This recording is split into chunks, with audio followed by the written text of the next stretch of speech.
What's up, guys? Your boy, 22K13. I'm going to give you guys your wrestling news weekend wrap up. Did TNA continue to slaughter Ring of Honor in viewership numbers?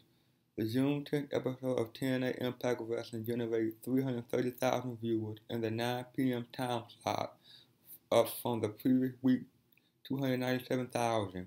The replay did 74,000 viewers, up from 72,000 the prior week. Overall, TNA did 402,000 viewers, up from last week 369,000 number. The June 10th episode of Ring of Honor generated 161,000 viewers in the 8 p.m. time slot, down from the previous week 163,000. The replay did 138,000 viewers, up from 110,000 the prior week. Overall, Always did 301,000 viewers, up from last week 273,000 number. Between both programs, TNA did 101,000 more viewers for this week's episode. Ziggler and Rock make Rolling Stone list. Rolling Stone recently named the best 100 Instagram account and listed The Rock at number 9, at Class Wrestler at number 12, and Dolph Ziggler at number 83. Brooke Hogan afraid Undertaker would steal her underpants. Brooke Hogan recently spoke with TMZ Sports and revealed she used to hate the Undertaker because she believed his name meant he would steal her underpants. Jake Roberts announced comeback. WWE Hall of Famer Jake the Snake Roberts was recently interviewed by Bill Apter at OneWrestling.com, and you can check it out below. During the interview, Robert announced he's making a comeback, and I quote, "I feel absolutely awesome, so I might as well announce I'm coming back. I gotta do it again. There's no way to walk away from something you love. I'll be 60, and I'll feel better when I was 40. Being sober helped a lot." WWE broadcasting Dusty Rhodes special. WWE announced that they will air a special titled Celebrating the Dream following Monday episode of Raw next week. The special will look at the life of Dusty Rhodes, who passed away on Thursday at the age of 69. It's also expected that WWE will air a graphic during this Sunday Money in the Bank event. Hulk Hogan leaked sex tape could cost Gonka $100 million. According to Capital New York and Business Insider, the leaked Hulk Hogan sex tape published by Gonka Media back in 2012 could end up costing the company $100 million, with the fourth company founder Nick Denton to either sell Gonka or seek new investors to help cover damage costs. Denton said a lawsuit costing him his company is unlikely but possible, and he also noted the following in a meeting with the Gawker staff earlier this month, and I quote, "I have way less money than people think. I don't have hundreds of millions of dollars to kind of bail the company out, to bail the company out. If we are in an environment with higher business risk and higher legal risk, then the company is going to need somebody with deeper pockets and hopefully principle in order to keep it both commercially viable and editorially viable." For those unaware, Gawker published clips of a leaked sex tape featuring Hogan and Heather Clem, then wife of his friend Bubba the Love Sponge, resulting in Hogan suing Gawker later that year. In addition to Capital New York and Business Insider, The Hollywood Reporter had published an article covering the sex tape subject, and it explained why Hogan is likely to lose the suit against Gawker. Neville says Mighty Mouse gimmick rumors were false. WWE superstar Neville had denied reports that previously linked him with adopting a Mighty Mouse type gimmick. Speaking to the Pod Nasty podcast, the man that gravity forgot said, and I quote, "There's no truth in the Mighty Mouse rumor. Actually, I guess I was just more surprised than anything. Sometimes you get the wildest things just pop up, and that was one of those things that it was funny at the time, I guess. In the run-up to Neville getting a spot on the main roster, rumors persist that WWE creative was keen for him to debut as a superhero-type character who was dressed up in essentially a Mighty Mouse costume. The idea was that since he's a shorter wrestler that has an impressive physique but noticeable ears, he has strong resemblance to the Mighty Mouse character, which reports suggested WWE thought would get him over. The story seemingly didn't come without foundation, as an infamous news tidbit of the 90s suggested that Vince McMahon was keen to use Chris Candido as a Mighty Mouse type superhero. Thankfully, it never happened for Candido, and neither for Neville. The only real change for his transition from NXT to the main roster is dropping the Adrian part of his ring name and giving him a purple cape, which was a lot more downplayed than it could have been. More details on WWE plans to honor Dusty Rhodes this week. As noted, WWE Network will be airing a 1-hour special titled Celebrating the Dream immediately after Raw on Monday night. The special will look at the life and career of Dusty Rhodes, and according to PWInsider.com, interview was shot yesterday for the special. Ric Flair is reportedly one of the names who was interviewed. WWE will also be playing Rhodes video tribute and clips throughout tomorrow night Money in the Bank pay-per-view, as well as during Raw on Monday night. Rumored TNA Slammiversary matches. As noted, Kurt Angle vs. EC3 will not be taking place at TNA Slammiversary, and as of now, only Magnus vs. James Storm is confirmed for the pay-per-view.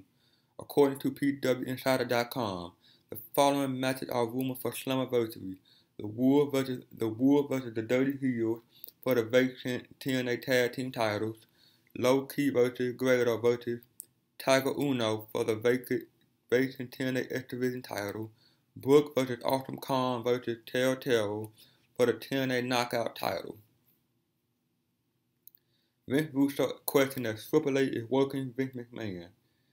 Vince Russo has a new blog on CSRWrestling.com and presented by WrestleRumble.com. With WrestleRumble.com, you can win up to $400 in a custom Money in the Bank briefcase for correctly predicting the most winners at this Sunday WWE Money in the Bank event.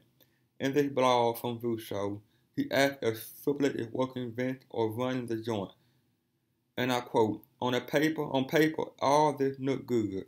However, a few things start to happen that seem a bit strange.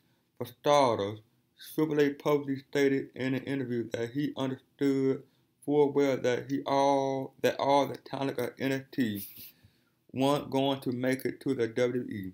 Well, that was a bit odd. If NXT is indeed supposed to act as a feeder system to the parent WWE, then why is any athlete at NXT, if Triple H already knows they're not going to make it to the WWE? Why would the company continue to invest in those athletes that don't get over?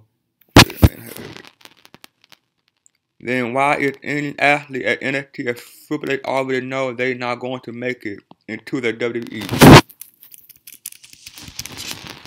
Just doesn't make any sense unless the objective is to get NXT over. First and foremost, if Hunter saying that he knows that all of the talent at NXT is ready to get a spot,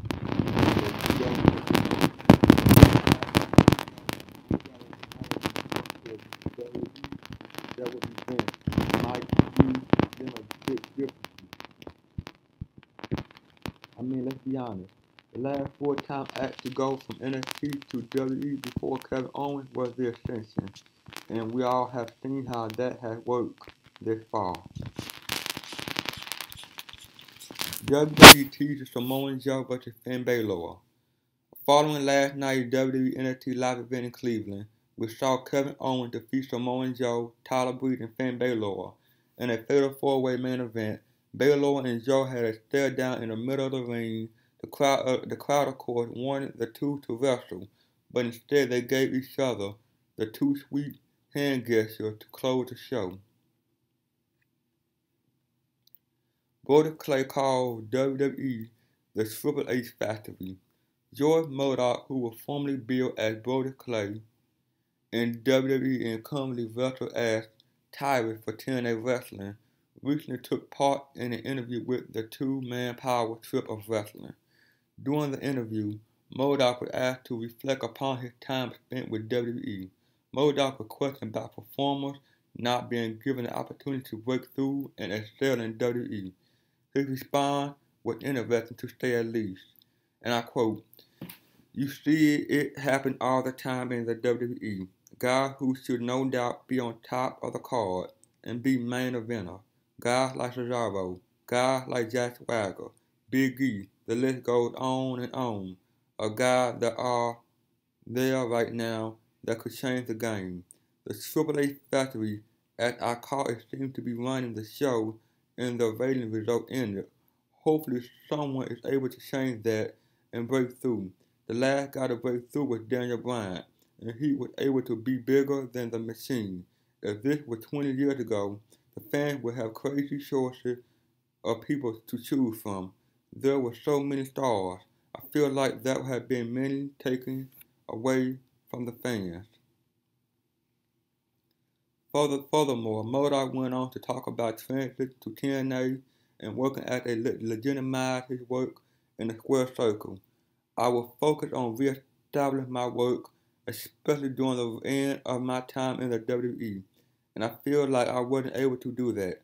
For me, it was important to get back to what I think is important, and that is building your work. I spent so much time under Double A and Dean Malenko. I never wanted to be labeled as a big guy. I feel like the term big guy is a crutch and gives you an excuse to be lazy in the ring. I don't work like that. Since being a TNA, I don't do that. There is nothing worse than seeing a guy getting hit in the face with a drop kick and not taking a bump. TNA is allowing me to work like that. I like the slow build. I am re-establishing myself and building a new persona. I'm not piggybacking off my time in the WWE. Although I really enjoy my time in the WWE, I like the ability to build something new." Paul Heyman discusses why WWE fans turned on Roman Reigns at the Royal Rumble. Paul Heyman was recently a guest on the channel Sonnen hosted show You Welcome, and Heyman offered the following explanation as to why the WWE fans turned on Roman Reigns at the Royal Rumble, and I quote, "I think what happened to Roman is he's the right guy in the right place at the wrong time. Roman came in and had all this momentum behind him. Had WWE not announced Daniel Bryan's return at the Royal Rumble and put it in people's head that Daniel Bryan would make this miraculous comeback 2 years in a row, then I think Roman Reigns would have been the person everyone would look to win the Royal Rumble." WWE Hall of Famer says WWE SmackDown may go live on Friday night. WWE Hall of Famer Jerry King Lawler headlined a USA Championship Wrestling over the weekend where he did a meet and greet with the fans as well as wrestled in the main event of the show in Metropolis, Illinois. A correspondent who attended the meet and greet sent word that when talking to Lawler, he mentioned that SmackDown was planning to move to the USA Network and may even go live on Friday night. Lawler was quoted by saying that he loved being on the SmackDown commentary team. "Please take this for what it's worth until a credible source can confirm it." WWE Tough Enough News. Former WWE TV character cut from the show. News outlet profile, several finalists, and more. One of the 40 finalists to make it to the WWE Performance Center for the new season of Tough Enough was Chelsea Green, who you might remember was involved in a WWE TV story line with Daniel Bryan. Green played Daniel Bryan's physical therapist who Stephanie McMahon accused Bryan of having an affair with. The Private had published an article profiling Green, who failed to make the final 13. MyCon.com had published an article regarding Georgia Hank Avery making the cut for Tough Enough. The Denver Post had published an article profiling 6'8", 275-pound former CSU Playboy defensive lineman Joshua Bradley, who also made it to the Tough Enough Final 13. Backstage news on how WWE wants Austin Network podcast to run. According to the Wrestling Observer, when WWE made the decision to bring Steve Austin podcast back to the network, the company wanted his interview to be less insider and instead focus more on entertainment conversation. With the exception of the Brock Lesnar talk, which was something Paul Heyman spontaneously brought up, the interview with Austin and Heyman was more about conversation than backstage talk.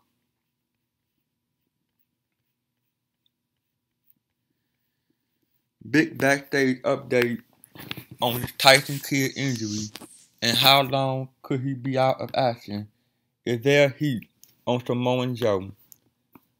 As noted, Kidd suffered an undisclosed injury at the WWE SmackDown taping a couple of weeks ago during a dark match against Samoa Joe. While details of the injury are sacred at this time, the injury is believed to be neck and or spine related. According to the Wrestling Observer, WWE officials view the injury as a complete fluke, and there is said to be absolutely no backstage heat on Samoa Joe for the injury. The injury appeared to have taken place after Joe hit his Monster Buster finisher, which prompted speculation that blame might be placed on Joe. But that is not the case. Additionally, Steve Austin and Edge both reached out to Tyson Kidd after the injury, as they have both dealt with neck injuries themselves, and in their cases they were forced to end their in-ring career. While it remains unclear as to whether or not Tyson Kidd will undergo neck surgery, if he does, it could keep him out of the ring for up to 1 year, as was the case with Steve Austin. Sanada and Jimmy Suzuki reportedly in Columbus, Ohio for tonight's WWE Money in the Bank pay-per-view. Sanada and Jimmy Suzuki are reportedly in Columbus, Ohio for tonight's WWE Money in the Bank pay-per-view. There is no word on if they will be appearing or are just visiting. Byron Saxton replacing Booker T due to Tough Enough. News on WWE next tryout camp. WWE next tryout camp at the WWE Performance Center will reportedly be held in September.